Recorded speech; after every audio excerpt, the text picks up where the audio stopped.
अस्सलामुअलैकुम welcome to my another video log.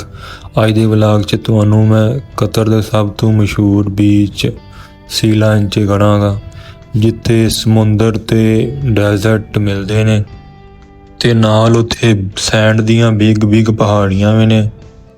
इस time असी मौजूद हाँ अपने पिंड अर्जेंटीना। इतों असी 30 किलोमीटर अगे जाना है अल मसईद ते उहदे तो अगे तकरीबन 7 किलोमीटर है सी लाइन। है तुहाडे सामने में साउथ बाजार जिहदा टूर मैं पिछली वीडियो च करवाया सी जिहदे उत्ते 350 व्यू आया पूरा। उत्थों मोटिवेशन हासिल करके मैं एक और वीडियो तुहाडे सामने पेश कर रहा वां। अस्सलाम वालेकुम। देर फॉर काइंडली है वीडियो उत्ते भी 100-150 व्यू किस तरूक लैके आओ।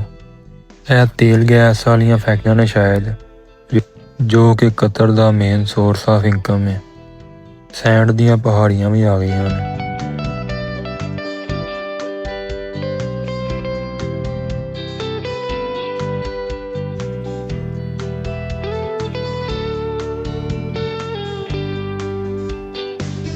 इत्थे आके समुंदर दूरों नजर आंदा पिया।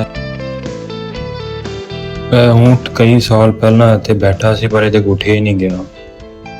इत्थों सी लाइन बीच की हदूद शुरू हो गई है। Welcome to sea line.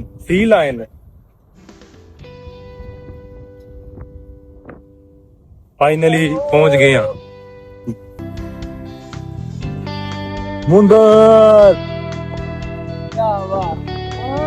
जिंदगी च पहली बार बीच ते कदम रख के बावां खलारते हुए अस्सलाम वालेकुम। पहाड़ियां दे उत्ते जिन्हां को 4x4 है वो लै गए ने तान।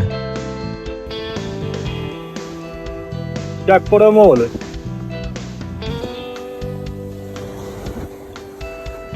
समुंदर के अंदर एंट्री होने लगी है।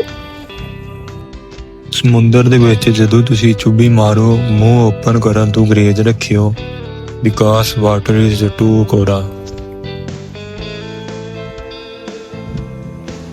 लो जी नहा के बाहर निकल आए हैं।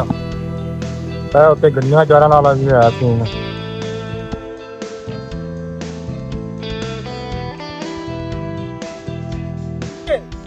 वाटर पीते हुए कार चेक करो किवें दूड़ा पाटते हुए पहाड़ी के उत्ते चढ़ रही है।